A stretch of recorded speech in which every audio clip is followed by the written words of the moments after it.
And we have Dr. Padma Balaji. So Dr. Padma Balaji is a pediatric neurologist, and she is currently working as a senior consultant pediatric neurologist at Rainbow Children's Hospital. And we have Dr.Debasis Panigrahi. He is a pediatric neurologist, currently working as a consultant pediatric neurologist at Jagannath Hospital, Bhubaneswar. Welcome you all. First of all, we'll start with the topic. Next slide, please. Okay. So epilepsy, many times we know it gets controlled. Fortunately, most patients with epilepsy, one medication you start, more than 50% of them gets controlled. But in some patients, it can still be progressive and can be very difficult to control. So today we are going to talk mostly about these rest of the 50% of patients where the epilepsy is difficult to control. Many times the disease per se can cause developmental delay, developmental regression, inattention, poor learning, and cognitive decline. So epilepsy per se can cause all this. And along with that, the patients with epilepsy can have multiple comorbidities like intellectual disability, learning disability, depression, behavior problems, and sleep disorders. Sometimes the solution can be worse than the problem itself. So many of the anti-seizure medications that we prescribe, they can also cause cognitive, learning, behavioral, and other problems as well, or exacerbate the pre-existing problem. So in uncontrolled epilepsy, it is a challenge to treat these patients. So let us hear from our expert panel, how do we go about treating these patients? So first of all, I start with Dr. Velusamy, sir. What are the various psychological and psychiatric issues you come across in children with epilepsy? So epilepsy in children is not just a seizure and anti-seizure medication. It's something more than that. And also epilepsy affects not only the child but also the entire family. In children with epilepsy, there are many psychiatric issues. Psychiatric problems are more common in children with epilepsy. And in fact, sometimes the psychiatric issues, management of these psychiatric issues will be more challenging than the epilepsy. And there is 2 to 3-fold increased incidence of psychiatric issues in children with epilepsy than in children with other chronic medical illnesses. And the risk is increased. The psychiatric comorbidity is increased in children with the early onset epilepsy and in children with multiple seizures, increased frequency of seizures, and in children with intellectual disability. The psychosis, depression, anxiety, and illogical thinking are the comorbidities. These comorbidities are more common, especially in temporal lobe epilepsy. Psychiatric comorbidity may be related to the epilepsy per se, or it may be because of the underlying psychosocial stress of the chronic illness, or it may be because of anti-seizure medication side effects. And the psychosis in epilepsy can be classified into ictal psychosis or intra-ictal psychosis and post-ictal psychosis, depending upon the temporal profile, temporal correlation between the onset of presentation of psychiatric features and the seizures. And coming to the psychosocial stress, so as all of you know, epilepsy is a disease with attached social stigmata.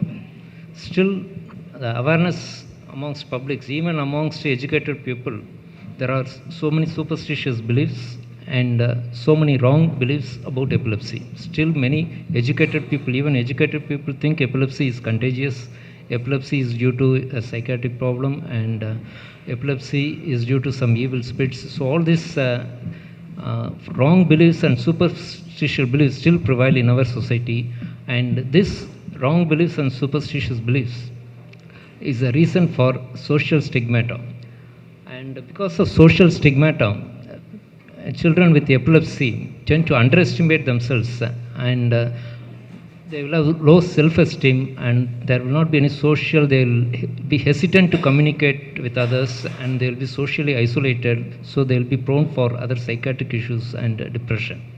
So they will have poor adjustment with peer group as well as with parents as well as with school teachers. And regarding the AED side effects, certain AEDs like levetiracetam can cause mood disturbance, it can cause anxiety, it can cause depression, as well as sometimes levetiracetam can initiate acute psychosis. And phenobarbital, it can cause hyperactivity and attention deficit disorders in children. And the previous one. And one thing is the forced normalization, which I want to mention sometimes. In children with the frequent seizures, if you start on anti-seizure medication or some other treatment to control seizures, once the seizure is controlled, EEG becomes normal, then child will manifest the psychiatric features. So this is called forced normalization. Once the EEG is normal, seizure is controlled, child will have psychiatric features. If child develops a seizure again, the psychiatric features will disappear. This is called alternative psychosis or forced normalization. So sometimes we have to accept one episode of brief seizure in a child so that the child will not have psychiatric manifestations. To be, in a crude sense, we can say, to be sane, we have to accept to have a brief occasional seizure episode. This is a forced normalization. And certain comorbidities, psychiatric comorbidities are common in children with epilepsy. The most common comorbidity is attention deficit hyperactive disorder. It occurs in nearly 30% of children with epilepsy. And also, child with seizures, child with ADHD can develop seizures because of the underlying brain abnormality. And certain drugs, phenobarbital and clobazam, benzodiazepines can cause hyperactive disorders. So in a child with hyperactive disorders, we have to avoid prescribing phenobarbital or benzodiazepines. And also atypical antidepressants like bupropion, it can trigger seizures, it lowers the seizure threshold and can trigger seizures, so it has to be avoided.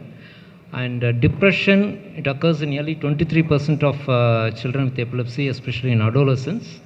And certain drugs we have to avoid in children with epilepsy with depression. Phenobarbital and benzodiazepines to be avoided. And drugs like lamotrigine, carbamazepine and sodium valproate, which have got mood stabilizing effect, it can be prescribed in children with depression. Anxiety, again, it's more common in temporal lobe epilepsy, is due to involvement of the amygdala. Anticipatory anxiety is common regarding the possible seizure event, but anxiety can be managed with counseling, psychotherapy and cognitive behavioral therapy. SSRI and benzodiazepines can be prescribed. So ADHD, anxiety and depression are very common in children with epilepsy than normal children. So next question to Debasis, what is the impact of AEDs on behavior, and can we predict which AED can cause psychosis or behavior problems in certain children? Sir has already touched upon this topic a little bit. So AEDs can cause mood swing, irritability, aggressive behavior and depression in certain scenarios. And commonly drug used like levetiracetam and phenobarbital are the common culprit here. Newer drugs like perampanel and topiramate also I like to highlight. Perampanel is a new anti-seizure medication which is now promoted for focal epilepsy, and it can cause aggression and there is suicidal ideation. In teenage and adolescent, this is a problem that has been reported. Along with that, topiramate sometimes can cause suicidal thought, anxiety, mood changes and behavioral change and confusion. So these are some of the common AEDs. I will like to highlight here about levetiracetam. Why levetiracetam? Because it is a drug that is widely used by pediatricians in their practice. So behavioral problems and sometimes acute psychosis can be associated with levetiracetam. So better to avoid this drug with children with ADHD and autism. It can sometimes worsen depression, and sometimes we add clobazam is a very notorious drug to cause hyperactivity. You start clobazam and the parent complain that they और बच्चा एक जगह नहीं रहता है, घूमता है, so they become hyperactive. So sometimes you have to substitute also. So but the effects are dose related. So if you start with a low dose and gradually increase the dose, then the effect will be less in this scenario. Yeah, this is one of the most important message I think, because the levetiracetam is one of the most commonly prescribed first medication for any seizure. So, but the baseline behavior, if the child is developmentally delayed, if the child is already hyperactive or having bad temper tantrums, levetiracetam is not the medication. So autism child, definitely levetiracetam should not be started because it is going to only worsen the behavior problems. So this is very important message. Next, what is the impact of AEDs on cognition, memory and learning? Dr. Padma. See, whenever we see any child with epilepsy in the OPD, the first question when we prescribe a medication from the parents is what is the side effect of the medication. So every anti-epileptic or every anti-seizure medication does have its own side effects. But then what we need to understand is that we always have to balance the benefits versus the risk. So every anti-seizure medication not be labeled as having cognitive or memory and learning disturbances. And we also saw in the morning one of the speakers talk about transient cognitive impairment in children with epilepsy. And epilepsy per se can cause cognitive impairments, as has been highlighted earlier. And in such children, treating them with anti-seizure medications actually proves to be more beneficial rather than causing a harm. So we must, as a society, not keep on highlighting only on the cognitive effects or the deleterious effects of anti-seizure medications.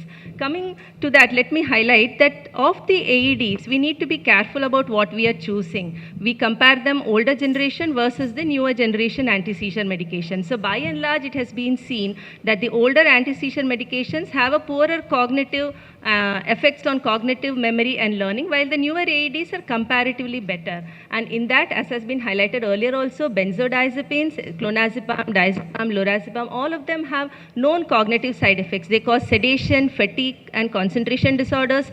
Phenobarbital has got known to have a cognitive slowing. So apart from the newborn period, it is usually not justified in using phenobarbital in older children unless you have a very refractory epilepsy where we want to consider it. It also causes neuronal apoptosis, as has been seen in several studies. So definitely phenobarbital use is to be discouraged. Comparatively, valproate, carbamazepine and phenytoin have a better profile, although there have been certain issues seen in them also. Amongst the newer generation, topiramate and zonisamide are the ones which have got the poorer cognitive outcome. Especially topiramate is known to cause what is known as a word finding disorder. So whenever you have a child on topiramate, any therapist or any person who is assessing these children is doing a neuropsychological profile must know that they must look for word finding disorders when the child is on topiramate.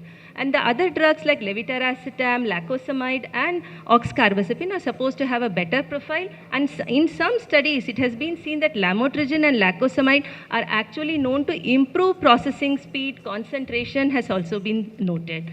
So our precautions or take-home message is prefer drugs with a better cognitive profile. Monotherapy is always better than a combination therapy. So always start with a single drug and then if required, increase the dose, go slow, start slow as has been described earlier and then step up the dosages.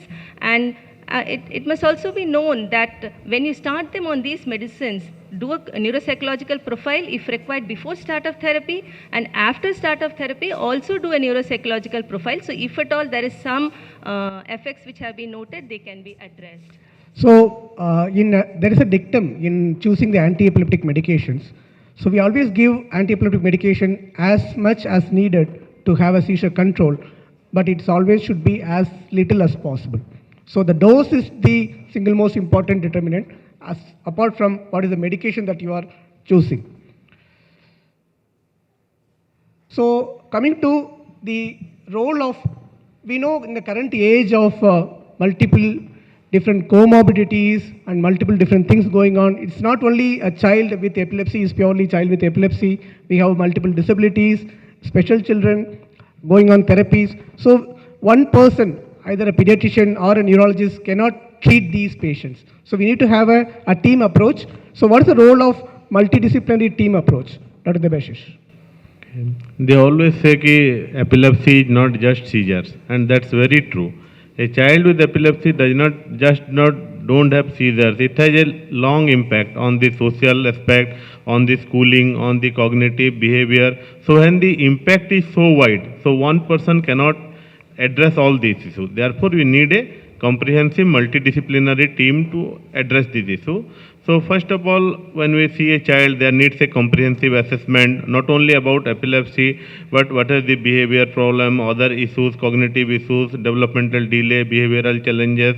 Then in medical management, the pediatric neurologist or the epileptologist has to make a formula for the child, what are the medication that will help. So he takes the medical management. Then, as madam has already mentioned, any child who is starting on anti-epileptic, we should have a neuropsychological evaluation. So see the baseline neuropsychological level and how other things are affecting it. So it's a team approach. Then you will need then many child with epilepsy has, next slide will go.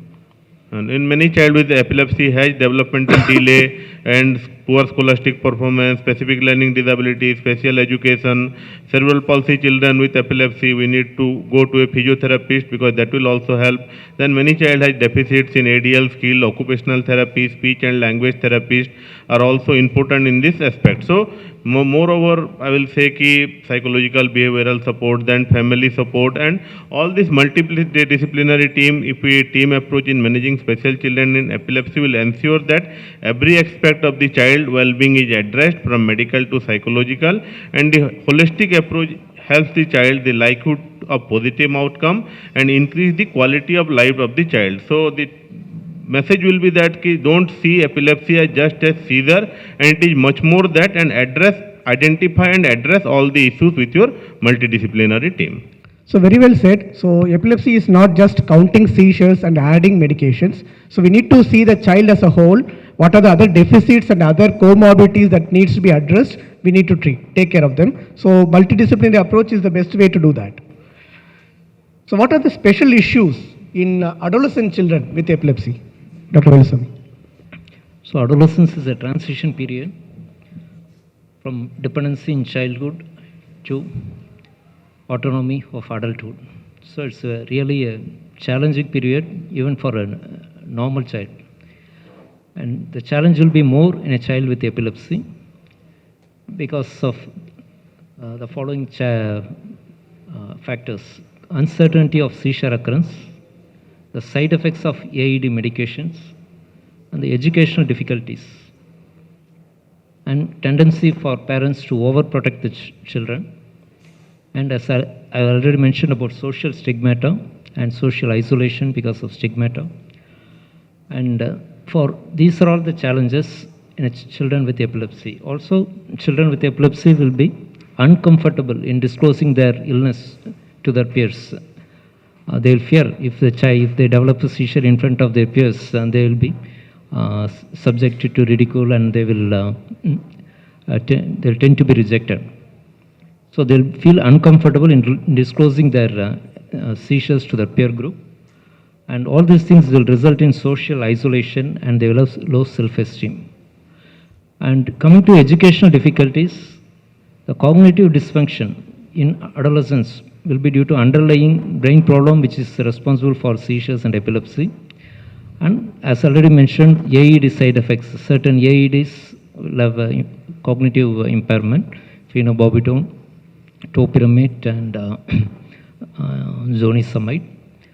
And we have to choose appropriate AED which have got the least effect on cognition. So lamotrigine will be better option. Sodium valproate is okay, but sometimes sodium valproate will interfere with thyroid function, rarely.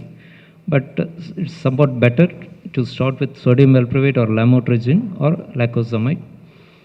And because of increased academic demand during adolescent period, during teenage period, this is also one reason for learning difficulty.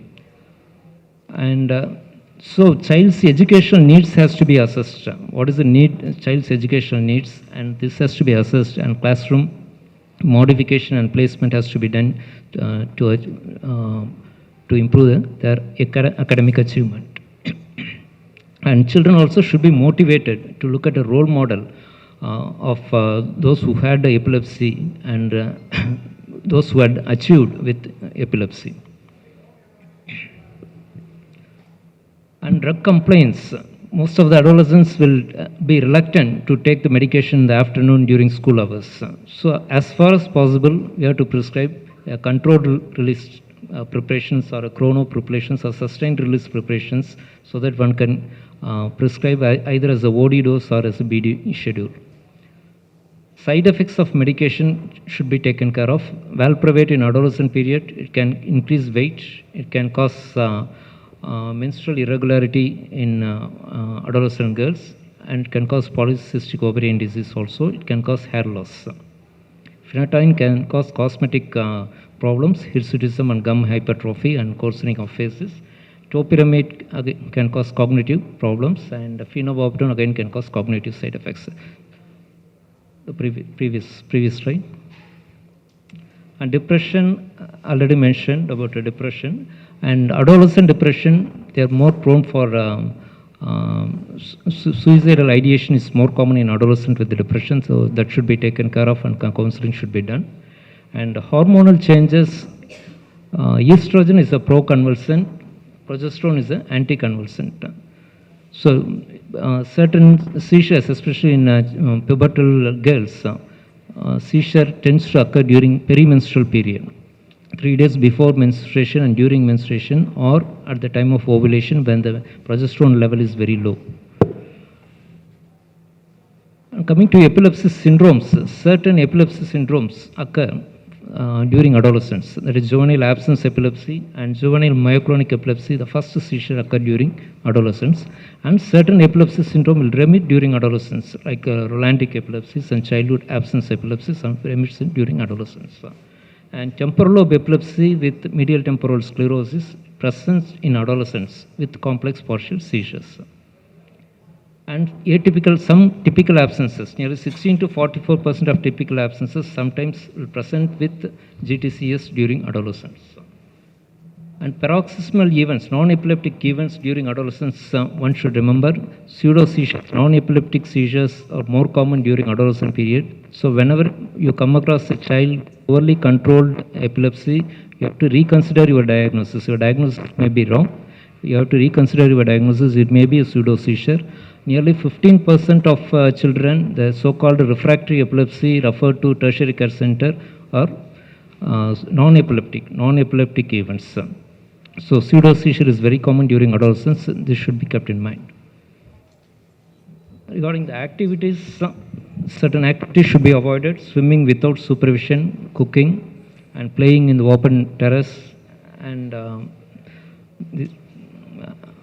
cycling should be avoided, and restriction for TV watching and computer, everything need not be avoided unless if the child is photosensitive, then we have to avoid TV watching and computer screening. Otherwise, it's not one need not restrict children for watching TV or use of computers. So children with epilepsy, mostly we say they can lead a normal life without a restriction of too much of activities. So we already discussed this autism, ADHD and intellectual disability. So what are the special issues that we have not yet discussed till now? So little bit be brief, Dr. Padma. So as is known, the prevalence of epilepsy is definitely higher in children with ADHD, ASD and intellectual disability. For intellectual disability, it is like this: the more severe the intellectual disability, the more is the chances of seizures. And when you see a child with intellectual disability with seizures, especially without any significant perinatal event, then you need to think about the etiological diagnosis also in these children. And so coming to the management part of it, the issue starts in children with ADHD and ASD with the identification of seizures. ASD children have so much of behavioral issues, and many times it is difficult to differentiate their behavioral pattern from seizures. They also have lots of stereotypies, so hence the identification of seizures and labeling it as seizures or not is difficult. So these children, many times what benefits is getting a video event recording from the parent of the events. They have lots of tics which can be mistaken as seizures, and unnecessarily an EEG is done. And as we all know, there are even normal children can have EEG abnormalities, and especially children with ASD, the prevalence of EEG abnormalities without clinical seizures is very high. So we must be very careful not to ask unnecessarily for an EEG in these children, because otherwise we'll end up putting them on an anti-seizure medications for no reason. And getting an EEG done is also extremely difficult. Sedating them is extremely difficult. So many times we'll end up doing a home EEG for these children. So next slide, yeah. So, and as has already been discussed, AEDs like levetiracetam can exacerbate the issues. So we prefer drugs like carbamazepine or lamotrigine for seizure control. And there are no reports of interaction between, so coming to the medications used for ADHD, stimulants like methylphenidate can actually exacerbate seizures. So what is recommended is that if the children are not having a seizure-free interval of probably 2 months, but there is no hard and fast rule, then you can start them on methylphenidate. If still methylphenidate or any stimulants are required, then a note of caution needs to be put across and children need to be monitored for the occurrence of seizures.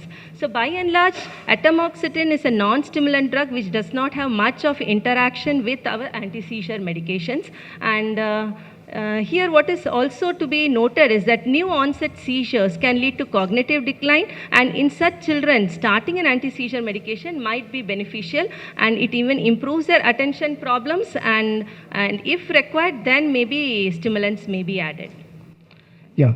So we have to be a little bit more careful in treating these special children with autism, intellectual disability with epilepsy than what are the other factors that we consider for normal children with epilepsy. Okay.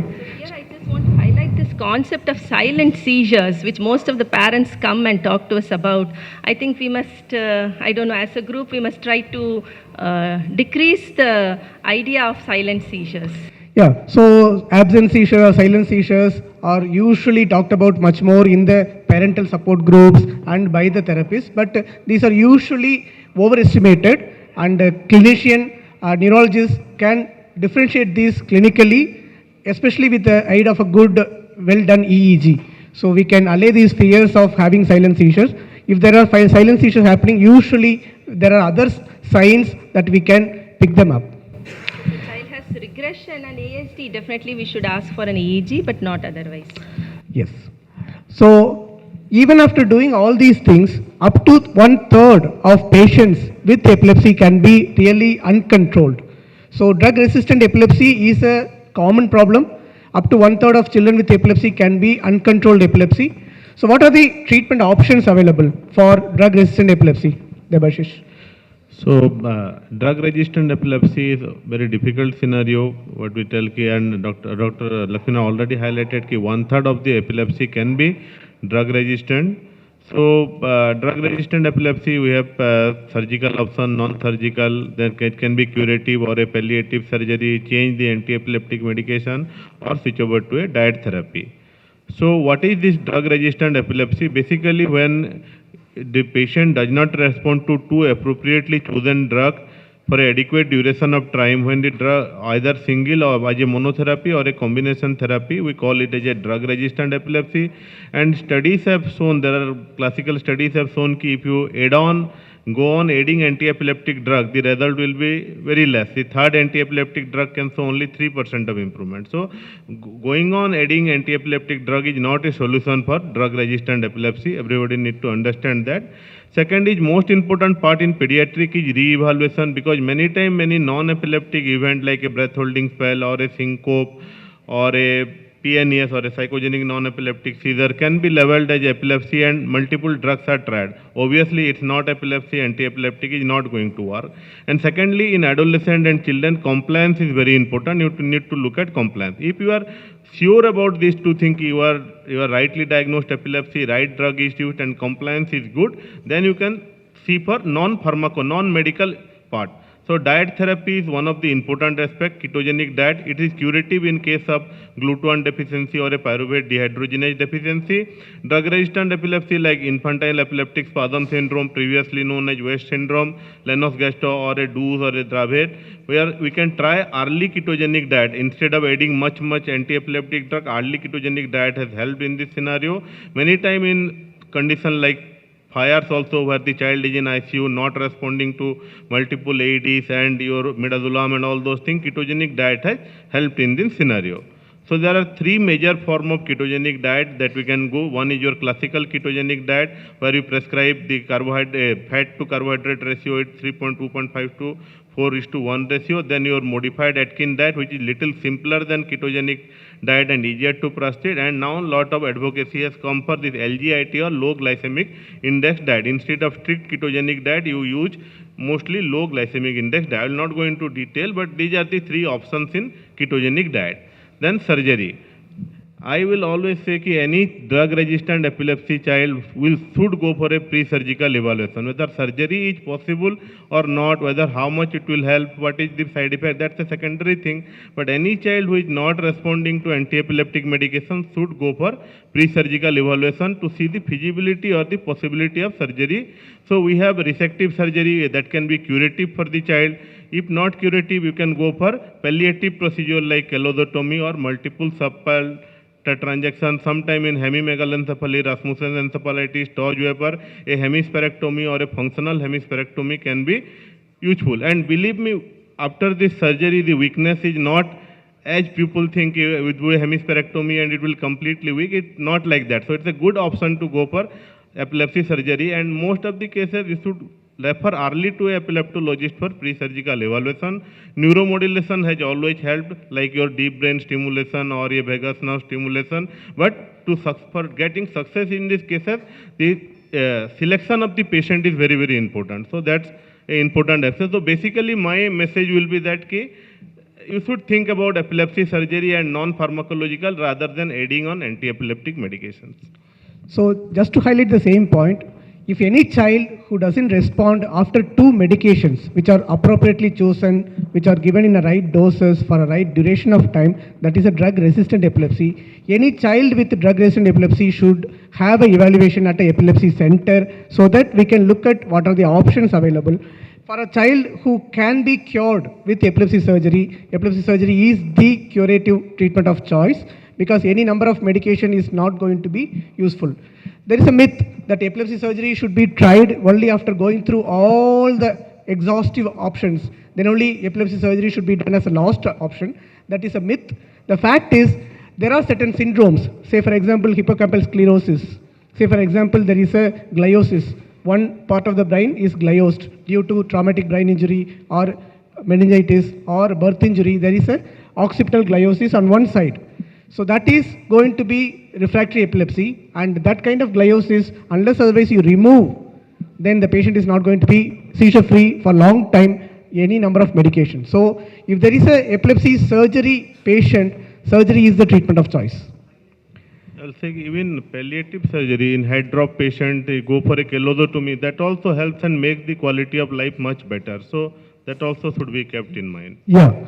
So in some of these selective patients, epilepsy surgery can be curative, and it's usually cost effective in the long run, and it is very safe and highly beneficial, especially in properly selected candidates done in a proper manner. So coming to the next question, how to decide on which test to do? Because many times we come across infants with epilepsy. Many times they undergo an exhaustive panel of metabolic tests. So which are the patients you will do metabolic testing? Which are the patients you will do genetic testing? So first, before we talk about which patient to do, we should know what are the advantages of doing these tests. So one is, of course, treatment. So when you know a specific cause, you identify a metabolic etiology, you can actually modify your treatment. So you have disease-specific modifying therapies. For example, you identify organic acidemia, you can modify the diet, you can give supportive management. And not only that, even for genetic epilepsies, if you identify a specific condition, the most common in our scenario is that of the genetic epilepsy with febrile seizure plus syndrome or the Dravet syndrome. You know which drugs to use and which not to use. For example, in the Jeffs plus syndrome, when a child comes with seizures, you might not prefer you may not prefer a sodium channel agent, you may not prefer phenytoin or phosphonetoin, you may use other agents like levetiracetam or valproate. And even for a long-term treatment, this identification of the genetic cause helps. It also helps to identify the potential comorbidities. You identify a genetic condition which can involve the heart, the kidneys, you look for them in the kid also. It is definitely beneficial for future pregnancies, and many parents want to know why it is happening. So it brings a closure to the diagnostic dilemma, And many times a negative test also helps. It is not that always a positive test only helps. A negative testing also may help you direct towards a surgical management. So coming to that, let me just say, and which child can go for a testing? So I will begin with your just a small case scenario. A 2-month-old infant baby comes to you with refractory seizures. He's got myoclonic seizures, some eyelid twitchings. EEG shows a burst suppression pattern. So basically, this child fits into the early infantile DEE spectrum. So before we go for any testing, what we need to do is go through the history, the clinical examination, the EEG pattern, and try to see if the child can be fit into any specific epilepsy phenotype, whether you can give a clinical cause to it. So this child, early onset infantile DEE, the likely etiologies range from cortical cerebral malformations, and MRI was done which was normal. So the next boils to metabolic causes and genetic causes. When we analyze the cause of metabolic causes in this child with DEE with a burst suppression pattern, then you have a big list of which you should know which test to do for what. Like for example, you think of amino and organic acid ureas, urea cycle disorders, you might do a TMS, tandem mass spectroscopy, you might do a serum amino acids, you might do a urine organic acids. But when you think of non-ketotic hyperglycemia, you may think of pyridoxine dependent seizures, then definitely these tests are not going to help us at all. We need to go for specific testing like doing the CSF glycine, or you can go for a CSF piperacolic acid and others. But by and large, now unless a child comes to us in a metabolic crisis, most of us have started doing the genetic testing directly and then going back doing a reverse phenotyping and doing the metabolic testing. So when we go through the genetic causes, there is a big list. This particular child whom I was talking about had a STXBP1 mutation, and then we knew what the likely clinical course would be, and that closed the diagnostic dilemma in this child. So it is very important when we see any child at any age with seizures or epilepsy, what we need to do is try to see both the neurological and the non-neurological aspects to it, and then decide which test to do. For example, if you have a child with dysmorphisms, other congenital malformations, then the test that you might want to do will be a chromosomal microarray. While in the majority of the cases, it would be an NGS-based testing, which would be a whole exome sequencing, or it would be a clinical exome or a focused exome sequencing. And in some cases, when you can identify a single specific disorder, then you can go for a single gene testing. Okay, I think I nicely summed up. So these are the indications for genetic testing, because now genetic tests are so widely available. Many of the pediatricians also are ordering for genetic tests. It's okay, but we need to know the indications and the specific phenotype before we order the testing. So just to summarize in one slide, early onset uncontrolled epilepsy in infancy with normal MRI brain, because the normal MRI brain rules out most of the metabolic disorders. There are exceptions, but if the MRI is completely normal, it's a very well done MRI, most of the metabolic disorders are already ruled out. So there, doing exhaustive metabolic panel doesn't work. It's only waste of time and waste of energy and efforts. So you can directly go for genetic testing. Epileptic encephalopathy, definitely you can go for genetic testing. Developmental delay, dysmorphism, other features to suggest genetic family history, suspected neurogenetic syndrome, drug-resistant epilepsy, MRI negative epilepsy, suspected specific syndromes like MELAS or mitochondrial disorders, then you can go for genetic testing. The most important point here is, many times the input what you give to the lab, that leads on to the output. Many times we come across genetic reporting saying variant of unknown significance. The reason for variant of unknown significance, many times we have not given the enough details to the lab. If you don't give the microcephaly is there is a malformation. MRI brain shows malformation, EEG shows hypsarrhythmia, EEG shows burst suppression pattern. These are the hard handles, what we call, and this is called deep phenotyping. If you don't give this enough data to the, there is a bioinformatician who sits and it is like seeking a needle in a haystack. So there is so much of information available in the genetics, but if you know which genetic disorder you are looking at, then only you will be able to pick up. It's a really seeking a needle in a haystack. So you need to provide proper phenotype details to the genetic lab for you to get a good outcome. So I think we'll just go over a little bit faster, and one or two questions we'll take. And I think most of these issues we already covered. School children with epilepsy, learning difficulty we covered in major aspects. And sleep is another important. Would you like to talk briefly on sleep? I would just highlight on school issues in epilepsy, just one single line, that in majority of the children what suffices is just a reassurance to the parents saying that the child can continue his normal routine life. They don't need to impose restrictions on it, because what we have seen is that many children, they are not put into school when they develop seizures at that preschool age. So we need to counsel them positively, saying that the child can lead a normal life. So briefly we can discuss seizure first aid and then conclude. Okay. So seizure first aid is basically do's and do not. Don't be panic, and most important thing is don't give anything into the mouth when the child is seizing.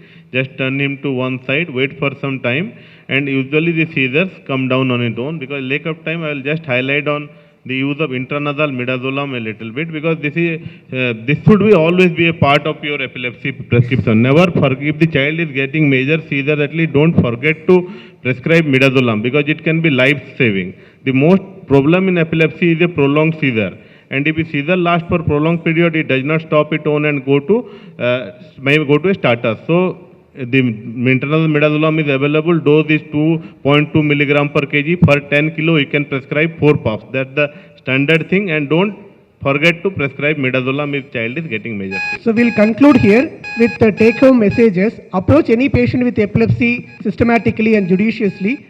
Arrive at epilepsy phenotype. What is the type of epilepsy? Then only you can titrate your treatment. Utilize dietary therapy whenever possible, whenever needed. Refer all patients with drug-resistant epilepsy to an epilepsy center for further evaluation and management. Whenever indicated, epilepsy surgery is curative, and yoga and other relaxation techniques can be very effective, especially in drug-resistant epilepsy. With that, I conclude thanking all the panelists for your wonderful, exhaustive answers. Thank you very much. I thank the faculty and the panelists for giving a clear insight into the management of pediatric epilepsy, and I thank them very much to finish on time. Thank you, sir.